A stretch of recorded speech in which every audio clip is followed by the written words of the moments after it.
Olá, você está aqui no canal Outro Livro. Seja muito bem-vindo, bem-vinda. Hoje a gente vai falar aqui sobre poesia, né? O nosso canal ele tem algumas playlists. Ele tem a playlist de narrativas, de poesia e de estudos. São essas três sessões em torno da literatura contemporânea brasileira, portuguesa.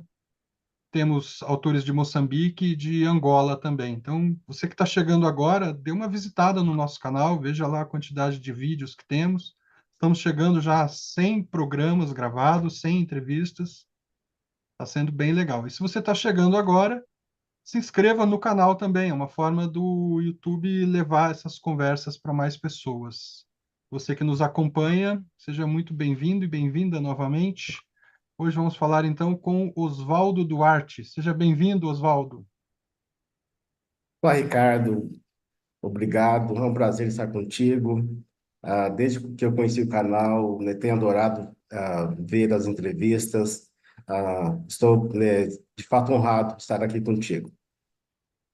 Maravilha. É, eu que agradeço, né? Porque eu gostei muito de ler teu livro também, que tá aqui, A Sombra do Escondido. Tá um pouco reflexo aqui hoje. A Sombra do Escondido, que saiu pela Âncora Editora de Lisboa em 2023. O livro foi vencedor do Prêmio Literário João da Silva Correia, em São João da Madeira, e traz um pós-fácil do Aguinaldo José Gonçalves. Gostei muito da leitura, Oswaldo. Realmente acho que a gente vai ter bastante coisa para conversar aqui. Para quem não conhece, Eu, gente, o Oswaldo Cupertino Duarte, ele é professor e escritor. Está falando de Vilhena, Rondônia, hoje com a gente. Ele é nascido em 1960 na cidade de Lutécia, no interior de São Paulo, mas ele considera Assis como sua cidade natal, porque lá ele viveu a infância, a juventude, cursou a graduação em letras, fez o mestrado em teoria da literatura e literatura comparada ali na Unesp.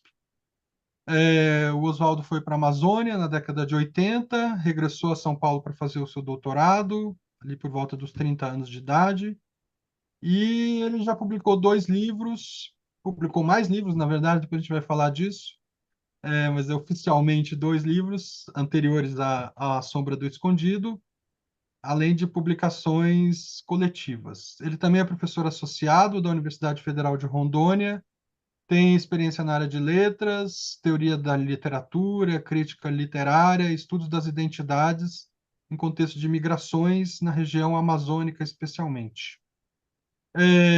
O Oswaldo publicou 5 livros de poemas, dois deles são renegados, destruídos e esquecidos. É por isso que está meio confuso aqui a quantidade de livros, depois a gente vai falar disso. Mas ele tem o Dias Férteis, né, que saiu pela João Cortez em 86. 86, eu estreiei em 96, a gente falou que tem 10 anos de diferença, 10 anos de diferença na nossa estreia também. E o Abril, Abriste, Abreu, que é de poesia infantil, que saiu em 91. E agora, um longo intervalo, vem A Sombra do Escondido 2023, livros que, segundo ele, apesar de terem recebido alguma distinção, derivam para o mesmo destino, tendo em vista sua propensão em escrever sempre o mesmo livro. Vamos falar disso também. E ao lado dos textos de criação, o Oswaldo, claro, né, tem uma carreira acadêmica, né, com uma produção científica em artigos, periódicos, livros, etc. Então é isso, Oswaldo. Maravilha você estar aqui com a gente, né? A gente estava conversando antes da gravação que um dos objetivos do canal também é a expansão geográfica, né? Das várias autorias. Então é muito interessante. Mas fora isso, né? O seu livro me deixou intrigado. Eu achei muito peculiar o seu livro, um pouco difícil de localizar no meu mapa mental de poesia contemporânea brasileira. A gente vai falar disso. Porque, para mim, teve uma espécie de dificuldade, Oswaldo, mas, sim, principalmente esse começo, né, um fechamento mais abstrato, que está na primeira metade do livro, um flerte meio simbolista, não tenho bem certeza, assim. Eu queria te perguntar como é que você vê a sua poesia, Oswaldo, assim, em termos de comunicação, no fim das contas, né?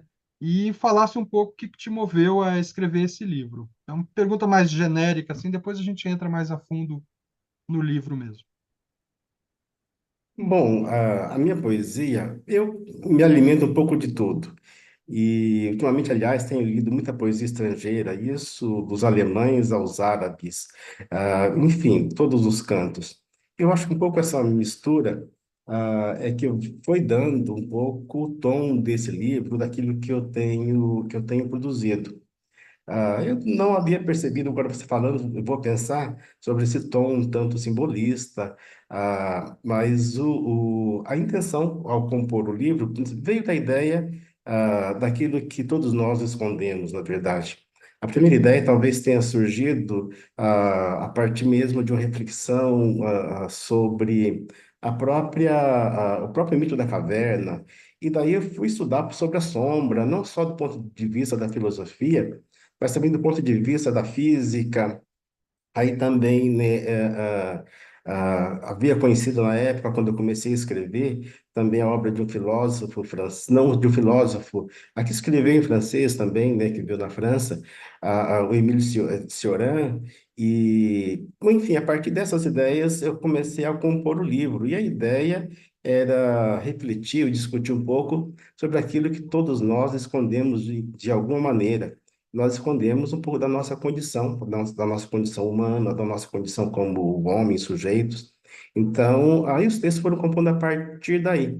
E como você bem viu, é um livro que é estruturado, né, a partir dessa ideia, e ele vai se desenvolvendo a partir desse tema, né? Os textos eles vão se encadeando nesse sentido. Eu tentei construir um diálogo entre eles. Aí e tem um texto de abertura que traz um pouco essa ideia, e depois um texto de fechamento que procura refletir ou dar conta daquilo que eu fiz, daquilo que eu penso como poesia, como literatura, aliás. Sim, sim. Esse texto de abertura é o Temei a quem tem medo, que vai naquela toada do nem medo, nem temor, nem esperança, né? Que está no Pound também, é um dos motes, um dos lemas do Ezra Pound, do sem temor e sem esperança, que eu acho que é um pouco o tom, digamos assim, do livro, né? Ainda que ele toque em questões, a gente pode intuir assim pesadas, né? Também tem um propósito ali de luta, tem um propósito de um pouco mais lúdico na segunda metade, tem uma discussão mais metapoética ali também. Então, é um livro variado, ainda que o tom dele se mantenha uniforme, no meu entender de leitor, assim, na minha experiência de leitura, melhor dizendo, né?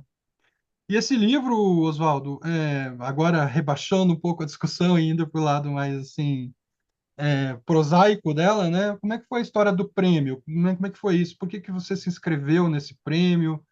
É, que repercussão teve? E claro, a gente está falando aqui de uma edição que está nas livrarias em Lisboa, em Portugal, em algumas cidades, e tal, mas não está disponível no Brasil. Como é que está essa questão aí? A história do prêmio e do livro enquanto um objeto para ser circulado, né, no fim das contas. Então, esse livro tem uma história interessante. Eu havia escrito o livro e concorri a um edital, de uma editora brasileira. E o livro foi, então, selecionado para edição, e assim que eu recebi a notícia, me deu muita vergonha do material que eu tinha apresentado. Eu comecei, então, a rever, a reescrever o próprio livro, e surgiu então a oportunidade desse prêmio em Portugal. E essa segunda versão, então, né, ou essa última versão, até então, eu encaminhei para esse prêmio e foi premiado lá.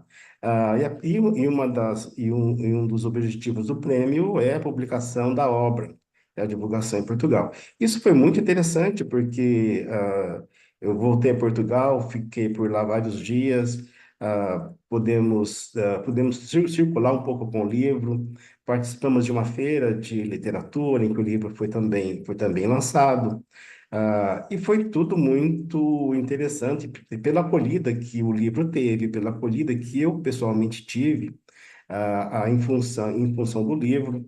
Então, a experiência foi muito boa. não só o contato com as pessoas, mas também perceber como o livro começou a circular. Você encontra o livro, né, nas principais livrarias, né, as redes portuguesas e também na Europa. Você encontra o livro na Espanha, França, Alemanha. Então, assim, eles distribuíram, eles fazem um trabalho muito cuidadoso nesse sentido. Então, estou muito contente com o andar do livro por lá. A pena que ainda não saiu por aqui, mas eu estou trabalhando nisso e confiante que saia logo no Brasil para termos aqui também uma edição brasileira. Que, aliás, né, virá com modificações. Como a gente já adiantando, ah, o meu olho sobre os textos sempre percebe algo que precisa ser revisto. Enfim, o texto vai sair com algumas modificações. Ah, é um olhar bem minucioso, dá para a gente ver como você dispõe a sintaxe, assim, tem uma lógica de cortes ali, de elipses, bem rico mesmo. Então, acho que com certeza isso vai acontecer, pelo que eu entendi aqui do seu projeto. Antes de eu te fazer a próxima pergunta, eu queria ler só a primeira estrofe do poema A Moça de Mitilene, está lá no meio do livro, que é assim: dizem que Gregório de Túcia esconjurou a musa, queimando numa das 1000 fogueiras de além Roma, com os seus versos, as odes de Alceu. Achei interessante essa estrofe em relação ao que você me mandou da sua biografia, em que você menciona 2 livros renegados, destruídos, e agora você diz que vai reescrever o A Sombra do Escondido para um eventual lançamento no Brasil. Como é que é essa sua relação com a sua produção, né? O que que te levou, por exemplo, a renegar aqueles livros? Por que que você salvou os que sobraram? É, Fale um pouco desse aspecto aí, dessa relação que você falou de vergonha agora há pouco aí. Como é que é essa relação com o texto, assim, no fim das contas, né? Essa coisa da queima, inclusive. Sim, o meu orientador de doutorado, ele dizia que se pudesse me castigaria, até fisicamente, por conta disso, porque eu segurava os textos o máximo que eu podia e revia, enfim, que é, na verdade, uma certa obsessão com o texto.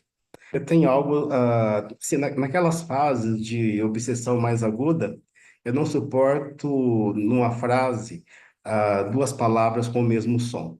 Então, só para você assim, ter noção.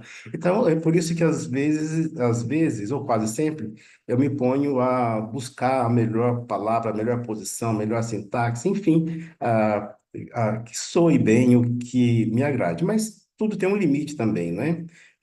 Chega um momento em que o texto, nós não conseguimos mais domá-lo ou vencê-lo.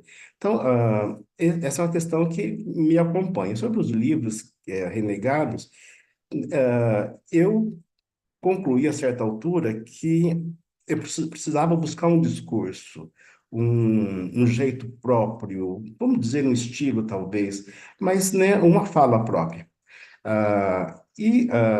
Essa busca ela ainda continua, mas eu entendo que a partir dos dias férteis há um princípio disso. Eu penso que nesse livro, por exemplo, isso está, não digo consolidado, mas eu encontrei um discurso, encontrei um tom. E eu penso que esse tom é aquele tom que dê para permanecer, porque hoje eu me sentiria, assim, hoje eu não sinto que poderia fazer diferente, né? Mas claro que isso é um trabalho e nunca está pronto de fato. Então, aqueles 2 primeiros livros, eles eram, de certo modo, fruto eram ecos de leitura, na verdade. Não tinha um discurso próprio. E por isso, então, e claro, também a questão da falta de maturidade, talvez a pressa que hoje eu parece, assim, talvez tenha superado. Então, aqueles livros já não representavam mais o que eu gostaria de fazer, o que eu penso como literatura, ou o que penso como poesia, e por isso eu simplesmente os ignorei, e pretendo não dizer nem o título deles. Mas aqueles que restam, esses sim estou, né, melhor, eu me sinto responsável por eles. Os outros eu me sinto irresponsável por eles, Hum. né, por tê-los feito. Esses últimos eu me sinto já responsáveis por eles e, por isso, né, também disposto a pagar a pena pelo que eles têm de, né, bom, que eles podem não ter de bom. Então, Dias Férteis não é a tua estreia, então eu pensei que fosse. Até falei há pouco, fiz uma brincadeira com que eu tinha estreado 10 anos depois. Não é a estreia, então. A estreia Não, é não. esses dois livros.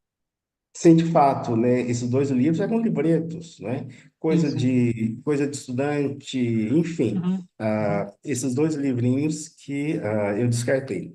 Porque também o Dias Férteis, ele também venceu um prêmio que na época chamava o Prêmio Nacional de Poesia, que era promovido pela SUAM, no Rio de Janeiro.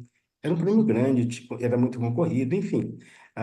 E tem isso, por conta também desse prêmio, porque algumas pessoas viram no livro algum valor. Então, até em respeito a isso, Uhum, eu mantenho esse livro nesse rol daqueles que eu assino ainda. tá bom.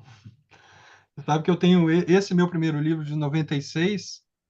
Ele ganhou prêmio também, saiu pela Iluminuras, foi um lançamento legal, assim, mas eu fui passando a não gostar do livro ao longo do tempo, né? Ele nem foi reeditado, tá até fora do catálogo hoje em dia. Mas, assim, eu nunca pensaria em reeditá-lo, mas tem, por exemplo, pessoas como um dos nossos entrevistados há um tempo atrás aqui, o André Dick, que é um poeta do Rio Grande do Sul. Ele adora esse livro, ele fala muito bem dele e para mim, eu só salvaria ali uns quatro poemas e olhe lá, assim. Então, essa relação com o nosso passado, acho que nos aproxima um pouco também aqui. Oswaldo, vamos complicar um pouco essa questão aí, né? Porque, por exemplo, tem o seu poema aqui, Arte Poética, e nele há um verso, palavras em demasia ensurdecem. Na dedicatória do A Sombra do Escondido, que você me mandou, consta essa expressão, esse verso, né? Palavras em demasia ensurdecem. Eu queria que a gente falasse um pouco disso, porque eu li essa referência, essa forma, essa moldura que você, de certo modo, me ofereceu para ler o teu livro, né? Quando a gente oferece o livro com essa dedicatória, a gente cria, de certo modo, uma moldura para a leitura de quem o recebe, né? Como uma espécie de insurgência com relação a babel de informações que a gente tem, em que tudo está à mão, em que tudo pode e quer poder ser dito, inclusive discursos de ódio e de mentira, né? E você parece ter um respeito a essa ideia da duração do poema, resgatando mesmo essa experiência da duração da leitura, se insurgindo a essa babel, essa profusão, né, de todo mundo poder falar e falar o que quiser, inclusive o que não se deveria falar, né, com os valores do silêncio. E o seu livro tem esse título também, é um título recolhido, né, A Sombra do Escondido. Você falou que é um pouco quanto aos nossos segredos, às nossas, né, aquilo que está é, mais profundo, né, na sombra, nas cavernas, tal. Como é que é isso, né? Essa questão do silêncio, do escondido nessa poética do livro aqui. Olha, você tem toda a razão, em observar isso. De fato, fala-se demais, fala-se o que não deve, e não, e raramente se revê isso. E eu tenho certa preocupação, certo medo com relação a isso, com relação a falar demais, ou a falar de forma desmedida. E porque também eu penso que nós somos sempre responsáveis por aquilo que dizemos, por aquilo que escrevemos. Mas a literatura, acima de tudo, eu penso que ela fala também, ou ela se expressa por imagens. E a ambição é usar o mínimo possível de imagem, de palavras e fazer o máximo de informação, o máximo de expressão, o máximo de imagens. Isso é uma coisa que eu persigo. Ah, não abusar do verbo, mas procurar encontrar a palavra exata, aquela que diga o máximo com o mínimo assim, aquele discurso que tenha ou traga o máximo de informação, o máximo de expressão com o mínimo de palavras. Porque, de fato, as palavras em demasia, elas obstruem não só a audição, mas a visão, a memória. Eu acho que se cria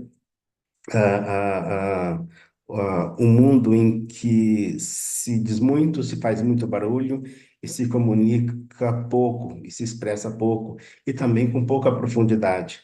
A palavra pensada, a palavra refletida, a palavra recortada, ela tende a ser mais aguda, mais profunda, e ao mesmo tempo mais contundente. Então, é o que eu penso com relação à poesia e literatura, inclusive. Uhum. Pois é, isso mostra também uma filiação estética sua, né? No fim das contas, e talvez a gente pode pensar geracional também, né? Não sei se você passou pelo serviço militar obrigatório da poesia concreta, por exemplo. Com certeza, todos nós passamos um pouco, até como experiência lúdica, como exercício de composição, claro, mas até antes mesmo dos concretos, toda grande poesia, eu penso que sempre né, se buscou expressão por imagem, mais do que a expressão por palavras. Por isso que a palavra, quando bem empregada, ela pode ela pode multiplicar seus sentidos, Uhum, depende do modo como ela é relacionada, ela pode expressar muito mais do que expressaria em estado de dicionário, enfim, em estado do uso cotidiano. E a literatura, como arte, penso que ela necessita disso, por isso a economia. E de antes dos concretos, João Cabral, claro, enfim, toda uma tradição sim. da poesia universal. Uhum, uhum, com certeza. É interessante você estar fazendo essas referências que não são só brasileiras, assim. Eu tenho uma questão um pouco mais à frente sobre isso, quando a gente for falar do Antônio Cândido, que daí a gente vai entrar um pouco nisso aí. Não, porque eu estava pensando que também tem uma tradição de profusão, né? A tradição barroca, por exemplo, neo-barroca, que investe, ao contrário do que você faz e do que eu faço também, de certo modo, na poesia, e muitos de nós fazemos, que é essa busca da concisão, né? O barroquismo, de certo modo, tem também o seu valor na profusão, né? Na multiplicidade, no excesso de palavras, talvez, né? Que daí, mas que produz um efeito próximo, né? Que é esse também de ter, no fim das contas, uma ética, né? Que vai contrário aí aos discursos mais pedestres, no fim das contas, né? Porque você falou um pouco de escrita e agora eu queria te perguntar um pouco disso. Como é que se dá a poesia para você, no fim das contas, né? Você falou do rigor, tal. Que tipo de trabalho que você faz? De escrita, de reescrita? Fala um pouco da tua oficina, no fim das contas, né? De montagem. Tem um verso, por exemplo, no Decálogo, que é, que é um dos seus poemas aqui. Não viverás em inspiração, nem acreditarás em ideia súbita. Então, como é que é isso do fazer poético, da escrita poética para você? Então, retomando um pouquinho a questão do barroco, eu penso que aquilo que nós admiramos é aquilo que, dentro dessa profusão, conseguiu a síntese, conseguiu apurar as imagens. Então, mesmo no barroco, eu acho que essa ideia ah, da síntese, da concisão, está presente. Eu penso Uhum, que muito daquilo que não seguiu, né, esse princípio, ah, não digo que não sobreviveu, mas que é menos apreciado do ponto de vista estético. Enfim, e sobre a minha oficina, o modo como eu trabalho, de fato,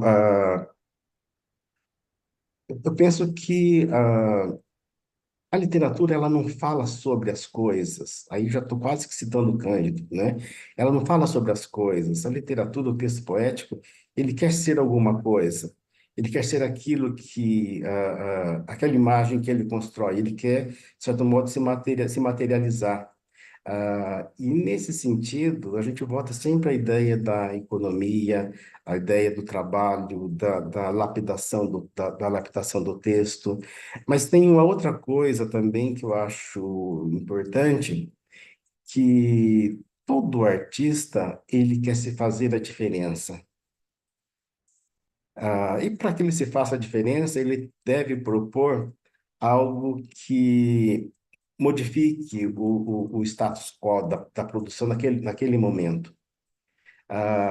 E nesse sentido, as ideias em circulação precisam, de algum modo, serem, né, ou esgarçadas, ou contestadas, ou, né, refeitas, enfim. É preciso que elas sejam colocadas ah, ah, em julgamento, enfim. A literatura também, aquilo que se tem produzido. Então, eu penso que a todo texto que eu escrevo, eu quero, de algum modo, refazer aquilo que já foi escrito por mim e também por outros, aqueles que eu admiro, aqueles que participam da minha formação. Então, esse texto, esse decálogo, você pode observar que é uma brincadeira, claro, com essa ideia de mandamentos, e mesmo porque não contém 10, né? Então, sim, a ideia de mandamentos também não deve ser respeitada, porque eu falo em decálogo, mas os supostos mandamentos, as supostas leis não chegam a 10, são 9, se não me engano. E esses mandamentos, eles questionam, de certo modo, a visão, ou a noção convencional de poesia, a noção convencional de literatura. Então, todos nós queremos ter um estilo, mas, como eu digo aí, né, queremos, né, deixar nossa marca. Mas isso não será suficiente, porque nós somos insuficientes. Então, é uma luta, que nós travamos o tempo todo com a palavra e com nós mesmos, do ponto de vista das ideias, do ponto de vista da nossa percepção, do ponto de vista da nossa visão de mundo. É um refazer constante em busca de algo que seja válido, que seja mais poderoso. Por isso, é um trabalho incansável, infinito e sempre incompleto. Eu penso que escrever é uma atividade sempre incompleta. Uhum. Ah, por isso que o texto parece nunca estar pronto. Nós abandonamos o texto, mas, né, nós abandonamos o texto porque, no meu caso, eu me sinto, a certa altura, incapaz de continuar com ele. Não que ele não precisasse ou não merecesse, na verdade, a minha atenção e o meu respeito. Não por ele em si, mas pela própria literatura. Uhum. Uhum. Pois é. Tem uma outra coisa, né, que além dessa nossa relação com o texto, no fim das contas, é a relação com os outros textos, porque eu vejo que a sua poesia, toda poesia, toda grande poesia é uma poesia informada também, né, e a sua poesia se alimenta muito das leituras também. Você tem até um poema com esse título, né, da influência. E o seu livro é repleto desses diálogos com a literatura, com a cultura erudita, ou com a cultura das diversas experiências do sagrado também, né? Tem uma relação forte com isso. Como é que você vê a relação das suas leituras com as suas escritas poéticas? O quanto a sua poesia está atravessada disso e o que que você, como é que funciona isso para você? Bom, a leitura é nosso alimento como escritor. Então, se eu tenho arrependimentos na vida, o principal é de não ter lido mais. Aí eu tenho lido tudo, o tanto quanto posso. Daí, claro, todas as leituras que eu fiz, de algum modo, influenciaram, influenciam, seja para o bem, seja para o mal, seja como exemplo, seja, né, como exemplo de aceitação ou como exemplo de rejeição daquilo que é posto. E eu leio sempre buscando esse aprendizado. Aprendizado, não só do ponto de vista, da mensagem, mas também do ponto de vista da forma. Eu leio sempre observando isso. Então, é possível encontrar, sim, no meu trabalho, ecos de vários autores. Claro que esses ecos, eles são sempre transcriados, transubstanciados. Muitas vezes, eles aparecem até invertidos. Isso vai significar que aquilo, né, que aquela influência, ela me chamou atenção para alguma coisa contrária, por exemplo. Mas a minha poesia é dependente, aliás, toda a minha produção é dependente das minhas leituras, dessas informações que eu vou captando, dessas imagens que eu vou apreendendo. E daí, claro, que eu vou fazer o recorte que interessa e também vou dar a essas imagens a tonalidade que meu texto, que as minhas ideias, meu modo de ver a literatura pede, né?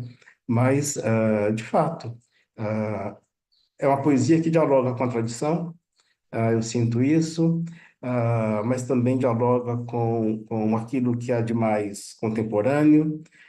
Estou sempre aberto a isto, e nesse jogo entre a tradição e o contemporâneo é que eu procuro traçar o meu caminho, apreendendo as grandes experiências, observando aquilo que há de novo. Eu fico muito feliz quando eu leio um livro de um autor novo, aquilo me encanta. Assim, é um grande prêmio de satisfação, enfim, né? De perceber que a literatura vale a pena, que a vida vale a pena, que as coisas se renovam. Então, minha poesia é movida por esse tipo de energia, da apreensão, ou melhor, de respeito à tradição, mas sempre reescrevendo, não acatando ou copiando, trazendo aquilo para uma visão própria, e ao mesmo tempo tentando criar algo que seja diferente e novo. Pois é. O... Porque eu acho assim, além da questão da influência, tem a questão do diálogo, né? Porque os seus poemas também dialogam com essas leituras, no fim das contas, né? É como se você, quase todos os textos têm esse atravessamento, de certo modo, pela cultura, pela grande biblioteca, a gente pode pensar assim. Esses dias eu comentei no Facebook que eu estava virando mais leitor do que escritor, principalmente com essa experiência aqui do canal Outro Livro, né? E alguém trouxe a informação lá que, numa entrevista, o Borges, da Argentina, né? O Jorge Luis Borges, ele teria dito que se orgulhava mais das boas leituras que tinha feito na vida do que até dos próprios textos que havia produzido, né? Então, tem essa questão de estar atravessado pela biblioteca. Eu acho que o seu livro é muito informado nesse sentido. Oswaldo, assim, eu falei antes da nossa conversa, né, que ia te perguntar sobre o Antônio Cândido, né? Você pesquisou a crítica do Antônio Cândido na sua tese de doutoramento, né? Como é que você acha que o Antônio Cândido leria esse livro seu, A Sombra do Escondido? Estou perguntando isso porque tem alguns temas centrais no Cândido, né? Por exemplo, que são os mais vulgarizados, no fim das contas, que é a relação entre literatura e sociedade, entre literatura e o nacional, né? E o seu livro evita muito os referentes, assim. Eu acho que ele escaparia muito dessa, ele vai muito para a imagem, né? No fim das contas, e pouco para os referentes, né? Ou pouco para o discurso social ou qualquer coisa assim. Então, ou, por exemplo, a questão da pertença ao sistema literário brasileiro, né? Como é que é para você isso dessa dessa relação com o sistema literário? com essa relação que o Cândido vê na literatura brasileira entre a produção literária e a constituição de nação? Como é que você acha que você se encaixa nisso? Como é que você acha que ele, no fim das contas, leria o seu livro? Olha, eu quero crer e desejaria que ele lesse bem o meu livro. Afinal de contas, né, era um ótimo leitor. Ah, então, essa questão das referências, ah, elas não são aparentes na minha obra, mas, de certo modo, elas estão, de forma subjacente, mas elas estão ali. Que essa aqui, né, que tem a ver também um pouco porque lida com a condição humana de um modo mais geral, né? Esse título, voltando ao início da nossa conversa, A Sombra de Escondido, ele diz um pouco isso, quer dizer, uma vez que o homem, né, sai da sua caverna, ele passa a fazer sombra.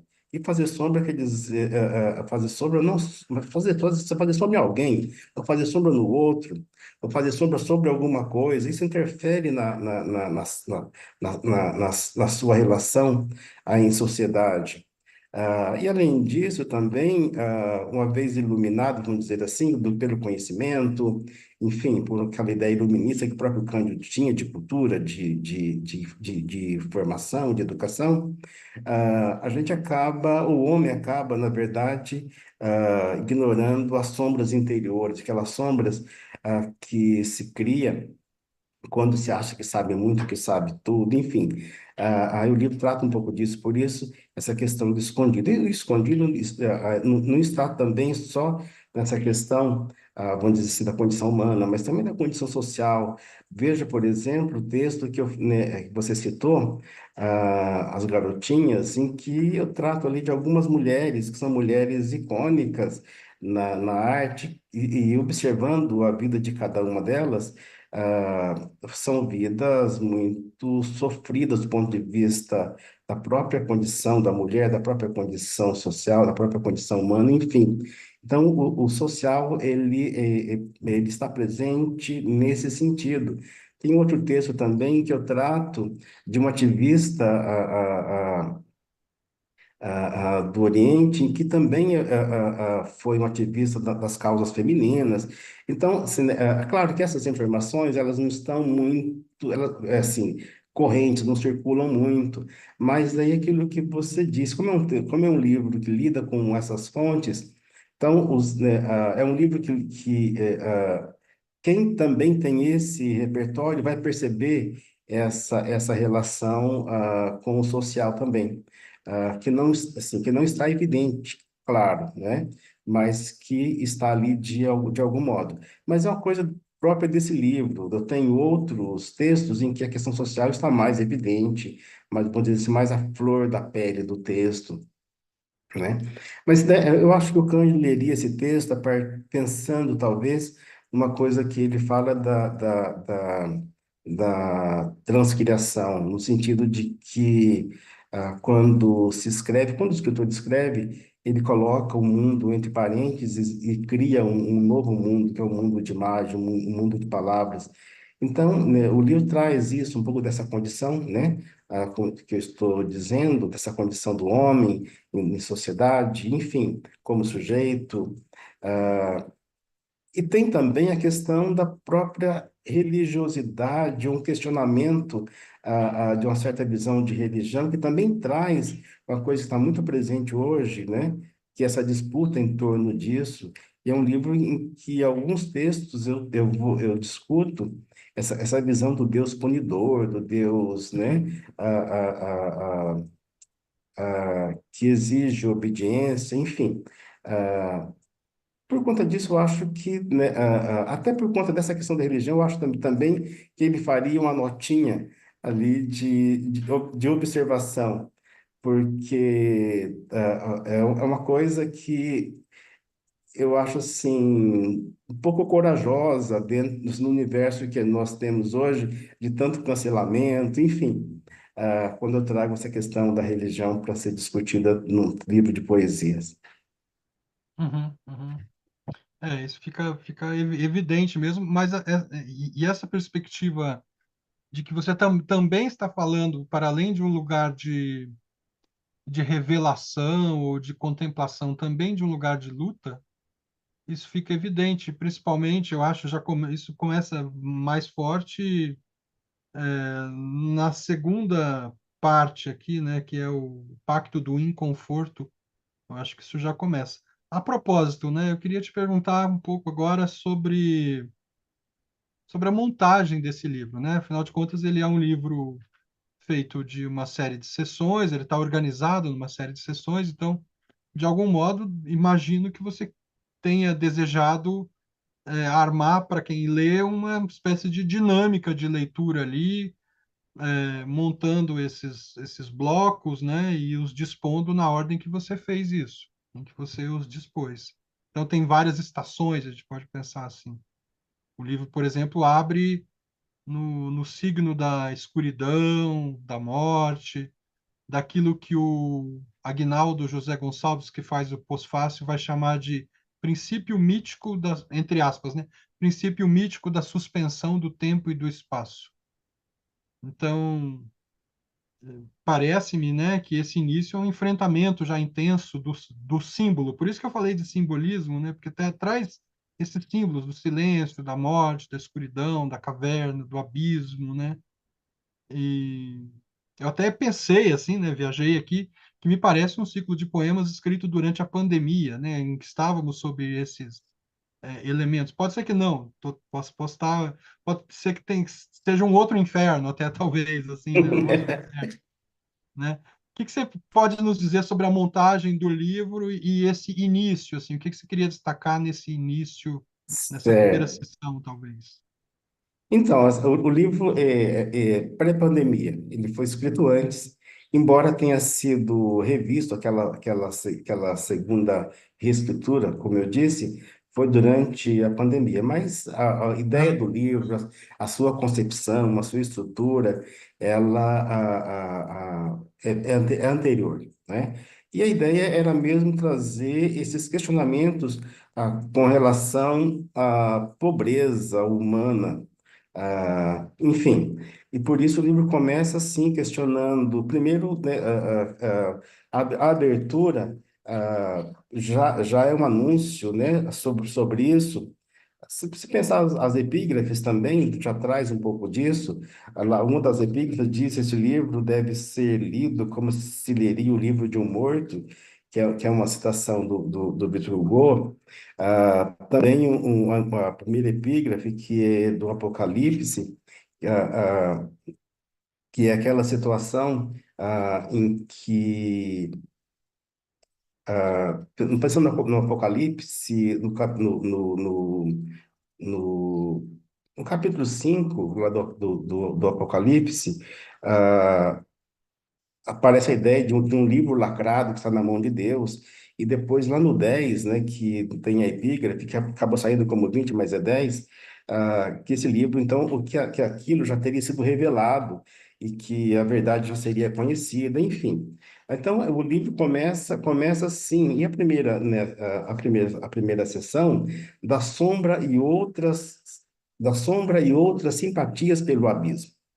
Então, esse começo aqui é um enfrentamento e uma tentativa de ter coragem para enfrentar essas coisas, para enfrentar esse abismo né, que nós vivemos. Na verdade, essa escuridão, que é a falta de conhecimento, a falta de sabedoria, né? Enfim, em todos os sentidos, não só do ponto de vista espiritual, não, mas do ponto de vista social também, o modo como as pessoas, todos, né? Como se lida com as classes, com as diferenças sociais, aliás, tudo isso tem a ver com esse abismo que eu vejo, que eu estou chamando aqui de abismo interior, que é o interior de todos nós, do ser humano como um todo. Então, o livro começa por esse enfrentamento.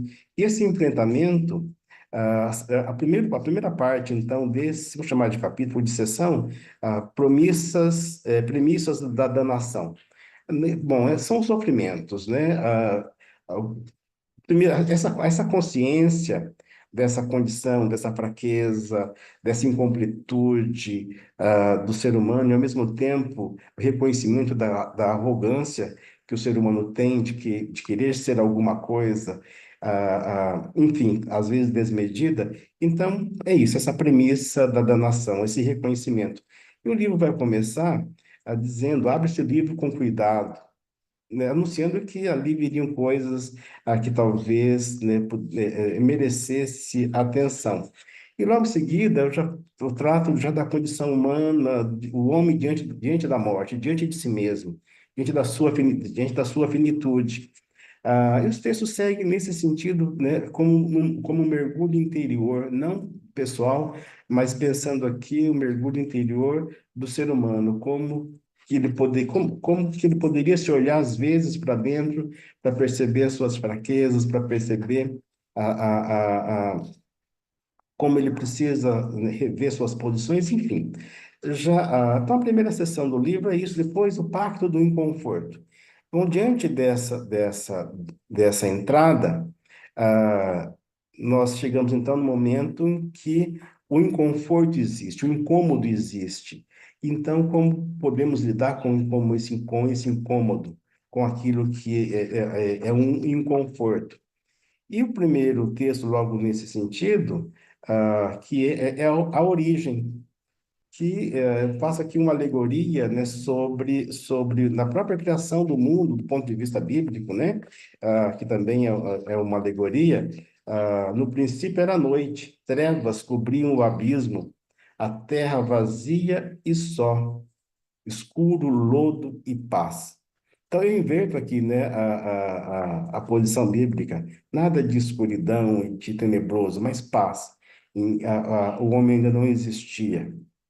E aí, como eu vou terminar isso perguntando, né, essa ideia de Deus, perguntar ao Criador das sombras, quer dizer, o lume, ou vir à luz, seria, na verdade, o princípio de tudo, o princípio da própria dor. Uhum. Então, esse é o pacto com o inconforto, com uma insegurança, com o não saber das coisas. Ah, e essa primeira parte do livro, ela vai terminar assim, né? Nesse momento. E o último texto, né, é Espaço e Tempo, que coloca já então nesse olhar, numa visão já possível ou capaz de observar o universo e refletir sobre ele. Também pensando sempre aí, né, a própria condição humana. Eu, eu vejo que tem nessas duas sessões dessa primeira metade, digamos assim, né? Primeiro a apresentação e depois o enfrentamento, no fim das contas, que é esse pacto do inconforto, já traz também já traz verbos, né, no fim das contas, né? Já tem uma ação, de certo modo, ali, ou seja, já tem, de certo modo, um enfrentamento dessa reflexão que se faz inicialmente quanto às sombras, quanto ao escondido, quanto ao silêncio, quanto ao deserto, né? Por exemplo, o poema da página 33, Nada a vos dizer, né? Já me parece um poema que, de certo modo, enfrenta um pouco essa reflexão com a qual você abre o livro, né? Talvez você pudesse ler algum poema, que tal, Oswaldo, dessa primeira sessão, assim, dessa primeira metade, né? Antes das Ah, sombras do regozijo. Esse nada a vos dizer, esse é interessante Eu, para eu, ler, gos- mas eu gostei bastante, eu marquei ele é, aqui. isso, mas acho que eu vou ler outro. Eu vou ler Tá aqui bom, A Solidão do Homem Morto, tá. Está porque na assim, página. na página 15.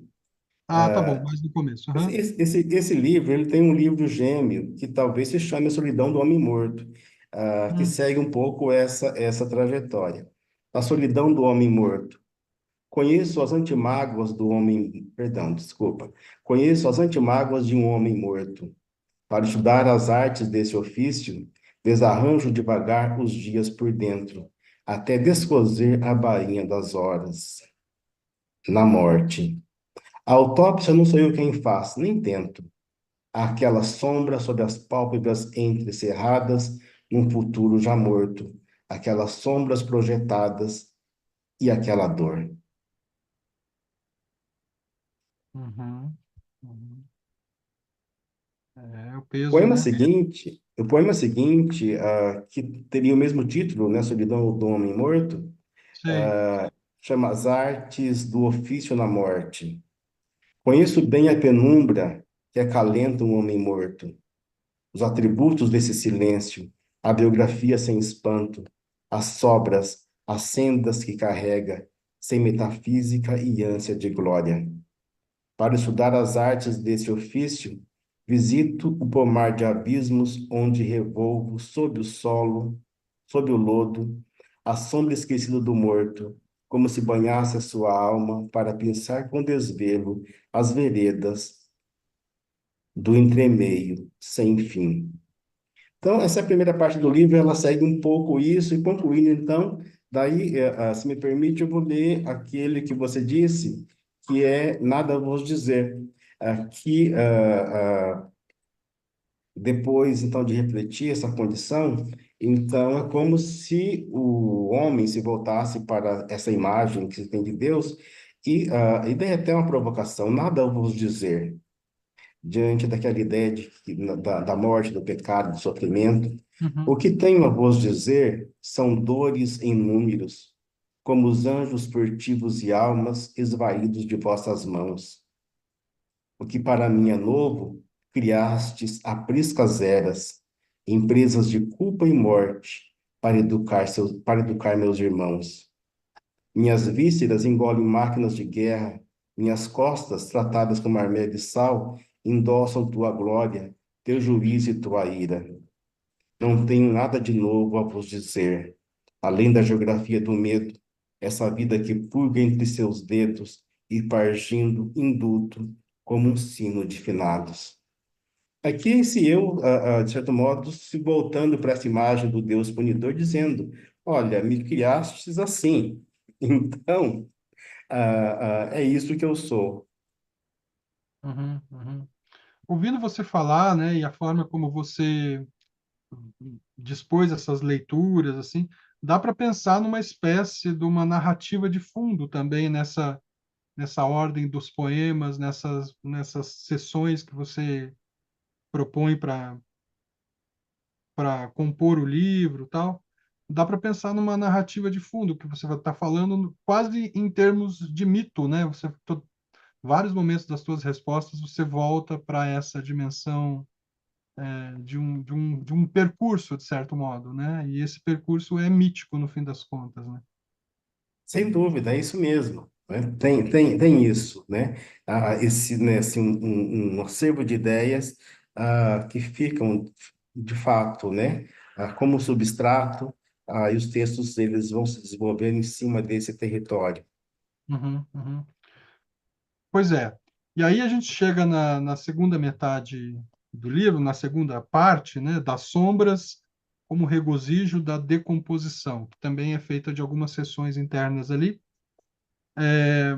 Mas eu acho que tem um poema que tá logo nesse começo ali, né? Porque eu vejo que aí aparece uma espécie de os referentes, eles aparecem mais assim como a discussão sobre a própria poesia, né?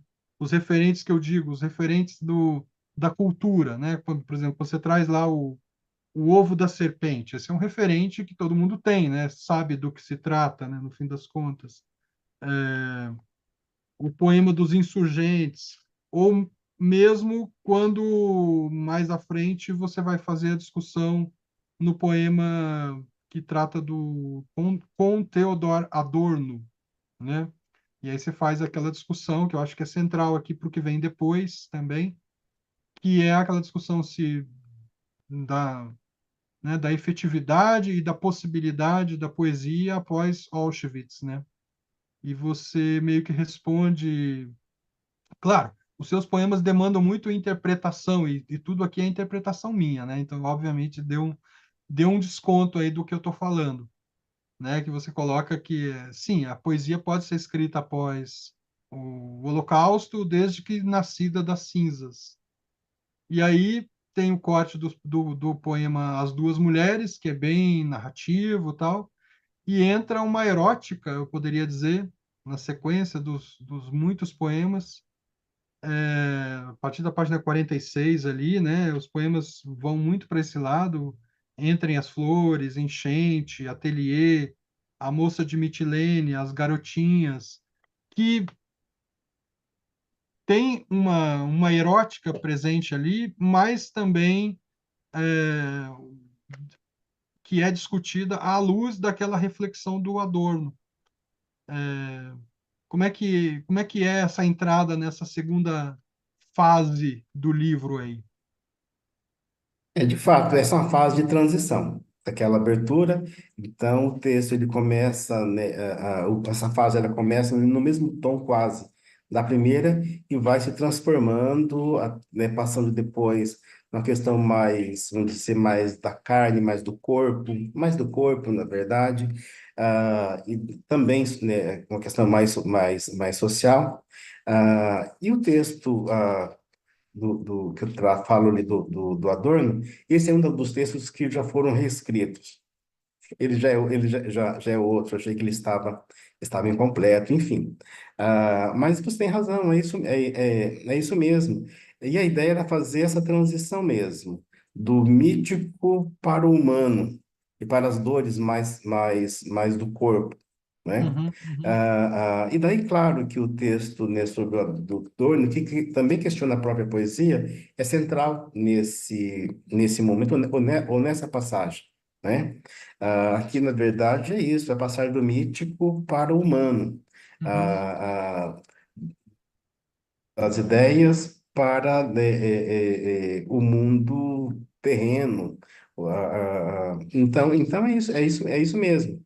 E ele começa com o Breviário das Sombras, que é um pequeno resumo daquilo que foi dito. Na verdade, né? Como num poema, né? Começa assim, que traz de novo a ideia dos mortos, enfim, e depois daí vem alguns poemas que já tem uma pegada, vamos dizer assim, mais política. E é também o questionamento dos últimos anos que nós estamos vivendo, enfim. Aí essa sombra que paira todo o tempo, que tem algo de neo-nazi fascistoide em alguns discursos, isso é uma coisa que preocupa. Então, já estava aqui, né, quando eu produzi esse livro, essas ideias, elas já me ocorriam, então eu fiz questão de registrar aqui, ah, de fato, né? Ah, Pelo dos insurgentes, como você disse, né? Ah, Também, e assim, depois tem também algumas coisas mais, vamos dizer assim, que se volta um pouco também para o cotidiano, mas sempre também com a preocupação social, grudados do chão, por exemplo, né? Enfim, e depois as duas mulheres, na verdade, sim, esse é um tom que eu gosto. Eu tenho muitos poemas nesse tom que eles contam uma história sem ser uma narrativa, conta a história por imagens, né? A partir de alguns recortes.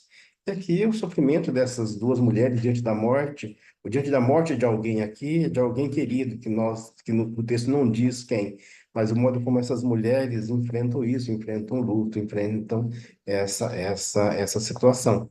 E antes, claro, né, o texto em que eu discuto, como você disse, como você observou, se era possível fazer, né, a poesia depois do Holocausto. E por que eu digo que sim, é possível, desde que essa poesia venha das cinzas? Porque, olha, depois de tanto sofrimento, depois de tanta catástrofe, ah, a poesia precisa ter consciência disso, até para que ela tenha sentido, até para que ela tenha, a poesia não tem utilidade assim, prática, mas até para que ela tenha utilidade, para que ela se justifique como produção, como produto, como criação humana. Então, aliás, né, tudo que aconteceu historicamente é matéria de poesia, desde que tratado dentro, né, vamos dizer assim, da pauta, né, de atuação da poesia. sim, sim. O que eu senti, Oswaldo, é que o livro ele começa a dar uma virada. Assim, a gente está tão sufocado na primeira metade, eu diria assim, porque tem um peso ali da discussão, né, que demanda muitas vezes essa interpretação e nem sempre satisfatória por parte de quem lê, mas a partir ali desse momento em que a gente parou a discussão aqui agora, parece que o livro vai dar uma espécie de um respiro um pouco maior, assim, uma imersão no fim das contas, né? Porque entram em cena situações como o amor bucólico, a condição vegetal, o animal da nossa existência. São poemas que são um pouco mais capturáveis, digamos assim, não existe essa palavra, mas capturáveis na ordem da narrativa ou da falsa narrativa, dos desenredos, como você traz o título de um deles, inclusive. Já tem mais leveza lúdica, talvez, uma certa ironia, e mesmo que a morte ainda esteja presente ali, né, nas imagens de devoração, como naquele poema sobre o Tibete, ou no poema Exorcismo, né? Mas já tem, eu diria que tem uma passagem em relação ao início. Por isso que eu acho que o seu livro está muito bem montado em termos de dinâmica, né? É perceptível isso no fim das contas. E aí a gente já entra nessa outra sessão, né? Que vai pro corpo, vai para essa devoração, para essa relação entre objetos e pessoas. É um pouco isso na sequência ali, né? Antes de chegarmos à Exatamente. parte final, né? Sim, exatamente. O livro começa sobre o signo da sombra. Aham. Assim, tudo é sombra, tudo é lodo, tudo é escondido. E nesse momento, a partir da segunda parte, ele se encaminha um pouco para a claridade, ou para a luz, vamos dizer assim. Mas, né, é Isso. uma claridade que traz consigo ainda uma crítica da primeira parte. Mas a primeira parte, embora esteja talvez de modo mais silente, eu penso que ela também tem algo de humor quando aquele enfrentamento com a ideia de Deus, por exemplo. Eu acho graça daquilo às vezes, né? Eu rio, inclusive, daquilo, assim, como enfrentar essa imagem de Deus, né? Sendo lúdico, sendo lírico, fazendo questionamentos. Então, assim, eu vejo na primeira parte também algo de ironia por conta desse questionamento. E, de Uhum. fato, eu espero muito que o livro, que os poemas, eles se abram para múltiplas interpretações. Ah, daí, assim, eu não tinha muita consciência, né, quando você falou da questão do simbolismo, e agora eu concordo contigo plenamente sobre isso. O livro tem, né, no início mesmo essa pegada, mas eu acho que isso abre também para múltiplas interpretações. Isso. E eu espero que isso seja bom, seja positivo, e que isso ajude a ampliar aí não só o número de leitores, embora eu reconheça que seja um livro difícil, pelas não, assim, pelos diálogos que faz, né? De repente com uma filosofia, depois com a Bíblia, e depois, né, enfim, depois um pouco com a política. Então, assim, é um livro que exige certo repertório, né? Eu estou convencido disso. Mas eu espero que isso não traga dificuldade, né? Mas Uhum. que isso signifique estímulo para ser enfrentado, porque a ideia foi construir textos densos, textos que fizesse o leitor pensar, refletir sobre aquilo né, que está ali posto. E daí você tem total razão, né, ao perceber essa mudança do escuro para o claro. E a passagem para o claro vem através de um certo tom erótico também, mas é um erótico que não é um erótico, vamos dizer assim, ah, que tem algo de, vamos dizer assim, de banal, né? Ah, enfim, Não, mas pelo contrário. né? É um erótico que pensa a condição do corpo, pensa a condição do outro, mas pensa principalmente a relação com essa instância também das nossas vidas, né? Ah, desde a moça de Mitilene, antes disso, o poema Atelier, que eu acho que é o poema que faz essa virada. Sim, claro, antes dele tem o enchente. O enchente é um texto que eu estou falando mesmo da enchente, mas daí eu coloco nisso aí uma fusão entre os efeitos da enchente e a aproximação, né, de duas pessoas. Na verdade, eu criei uma alegoria em que os signos da enchente eles se transformam também em signos, né, do corpo, né? Ah, e antes ainda, né, entre as flores, que começa nesse aspecto. O poema Atelier, ah, eu acho que ele é o centro disso, do ponto de vista de uma abordagem que vai pela suavidade, e ao mesmo tempo, pela profundidade dessa reflexão. Atelier, ergo pálpebras, calibro olfato, irrigo papilas, imagens ciliares do corpo. Com barro fino das redondezas, não qualquer argila, não qualquer poço, modelo o paraíso sem disfarce. Aprendo de ouvido, nunca corrijo, dispo visto por último as suas meias, sem meias verdades. Então, talvez seja um texto assim mais próximo do sujeito comum, do dia a dia, do cotidiano, a partir dessa relação com o corpo. Os outros, né, já o Moço de Mitilene, ele vai falar da poesia também, né? E também, claro, da condição da mulher e também, né, dessa imagem, né, icônica da poesia, enfim, ocidental, que é a própria Safo. E o Garotinhas é um texto que eu acho, assim, eu gosto dele, mas ele é um tanto dolorido, porque traz aqui a imagem de algumas mulheres, a Edith Piaf, a Frida Kahlo, a Camille Claudel, ah, e por fim, a modelo, né? A, a, a modelo, né, da pequena bailarina, ah, cuja história também é bastante trágica, enfim. Então, eu trago aqui várias mulheres, assim, de artes diferentes, mas que tiveram vidas, né, importantes para a história das artes, enfim, aí do último século.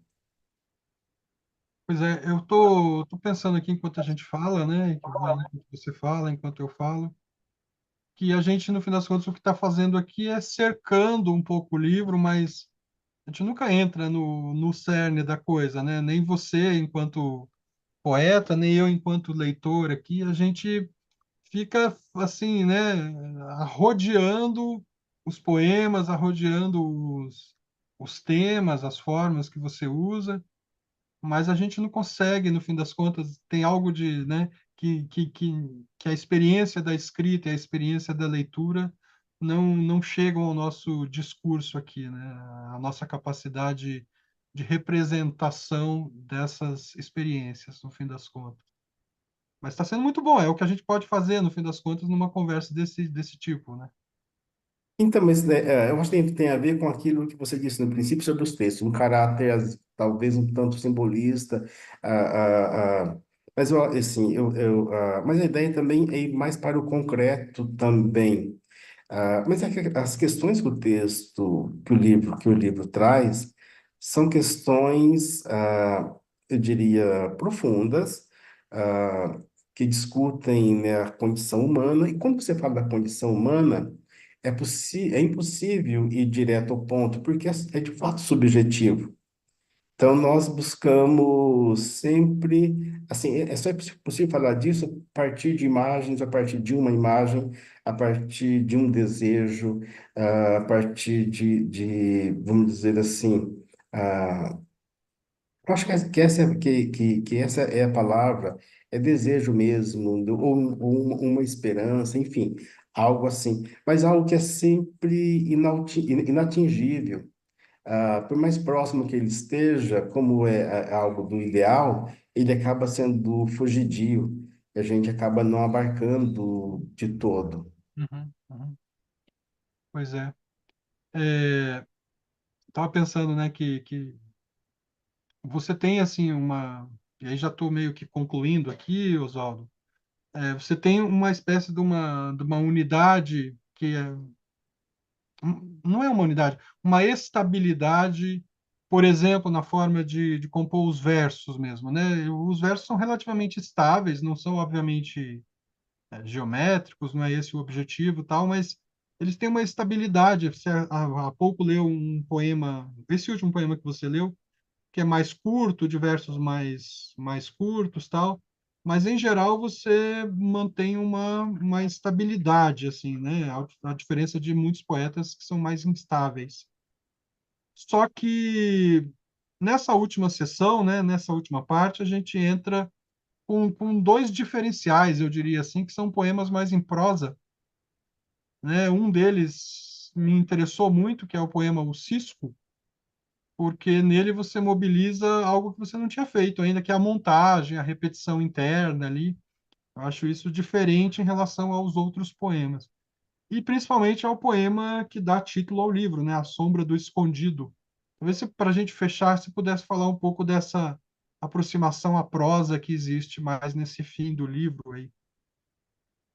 A prosa poética, claro. Certo? Enfim, assim, a poesia, claro, se convencionou o verso, mas a poesia não depende ou não precisa do verso como a gente conhece tradicionalmente. Ela pode ser escrita em prosa ou em forma corrida, como se diz, e pode estar carregada de lirismo. Eu tenho feito experiências desde sempre nesse sentido, e tenho publicado algumas coisas assim. Aí eu gosto de experimentar isso.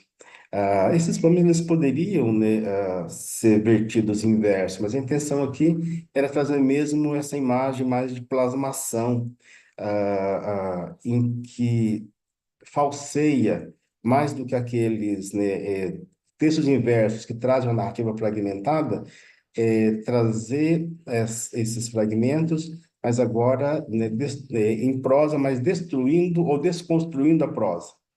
Enquanto que em alguns poemas em verso eu, né, injeto algo de prosa sem ser prosa, aqui eu trabalho com a prosa, tirando da prosa aquilo que é tradicional da prosa, que é comum da prosa, fragmentando e trazendo para a prosa o universo das ideias, ou das imagens, na verdade.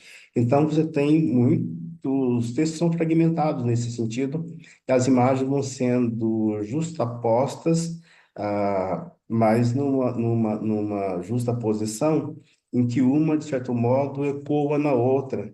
Então, assim, esse foi o processo. E veja, né, e mesmo sendo prosa, o texto está dividido em estrofes, ou então parágrafos que se separam como se fossem estrofes ou unidades, ou micro-unidades de sentido, vamos dizer assim. Ah, o, o, e foram dois poemas pensados na origem mesmo da ideia do livro. Eles foram sendo escritos à medida que os outros iam sendo escritos. Esses foram poemas que, principalmente, A Sombra do Escondido, a sua construção durou toda a construção do livro, porque à medida que eu escrevia um poema, eu voltava a ele para, né, compatibilizar ideias, imagens, essa narrativa ela foi sendo refeita assim, o tempo todo. Já o cisco, que é aquilo que atrapalha, que incomoda, que é a sujeira, ah, foi um modo de resgatar aquilo que havia sido dito até aqui e trazer para cá, com essa ideia também de ah, incerteza sobre as coisas, incerteza sobre, né, ou melhor, a falta de certeza sobre tudo, né, que significa uma certa arrogância do homem com relação a si mesmo, com relação à natureza, com relação à vida, enfim, era trazer isso para cá. E sempre pontuando que tudo é matéria de poesia. Então, o texto, né, o Cisco, ele começa lá. O Cisco tem virtudes líricas, quer dizer, tudo pode ter virtudes líricas. A sombra tem virtudes líricas. A sombra é a ideia central do livro, tudo se esconde. A ideia é que sob aquilo que já está escondido, era possível esconder ainda mais, é possível criar uma sombra, enfim. O cisco na sombra tem virtudes como o imprestável da matéria, tem virtudes líricas, uma canção de dor tem virtudes líricas, o amorzinho tem virtudes líricas, a loucura tem virtudes que se encontram nas virtudes lidas. Desovar o casulo tem virtudes líquidas, a caverna tem virtudes estalactites, na canção dos nervos tem virtudes líricas, habitar-se tem o aprofundamento, como a canção do sangue tem virtudes líricas. Bem assim estava escrito, o lirismo do sofrimento é uma canção. Isso aqui uma pequena frase do Emílio Cioran, que está aqui entre aspas. Uma canção do sangue, uma canção da dor, uma canção dos nervos. Não habitai o casulo, habitai a caverna tem virtudes líricas. Habitar-se tem aprofundamento na canção dos nervos, a canção do sangue tem virtudes líricas. Bem assim está escrito: o lirismo do sofrimento é uma canção do sangue, uma canção da dor, uma canção dos nervos. Aí sim ficou simbolista. Eu gosto. Pois é. Então, Oswaldo, maravilha, deu para, principalmente com as suas leituras também, né, dos poemas, deu para passar uma ideia bem legal do seu livro. É, como eu disse, falar de poesia, para mim, é sempre um prazer, porque é a forma textual pela qual eu mais me expresso. Então, conversar com poetas é sempre interessante também. O livro, gente, A Sombra do Escondido, ele está disponível só para importação, né? Está disponível em Portugal, na Europa, como disse o Oswaldo, em outras regiões. E talvez a gente tenha uma edição brasileira aí mais à frente. De qualquer forma, fica aí o convite para você procurar poemas do Oswaldo Duarte em outros veículos e estar sempre conhecendo novas expressões poéticas. E a sua, de fato, foi uma surpresa para mim, apesar de ser um poeta que já escreve a longa data. Eu gostei muito da leitura e recomendo A Sombra do Escondido. Quero te agradecer, Oswaldo. Foi um papo massa mesmo, bem a ver com o canal aqui. Olha, Ricardo, eu agradeço, foi um prazer enorme, adorei estar contigo. Aliás, assim, me sinto honrado por essa conversa, pelo convite. Gostei demais. Ah, espero ter falado do livro aquilo que é de interessante. Enfim, estou à disposição. Muito obrigado. Estou feliz com essa conversa e também por conhecê-lo mais diretamente, mesmo que à distância. Um prazer. Joia, Muito joia. obrigado. Então, é isso, gente. Semana que vem a gente volta aí com mais outro livro. Obrigado a você que ficou aqui com a gente até agora. Um abraço.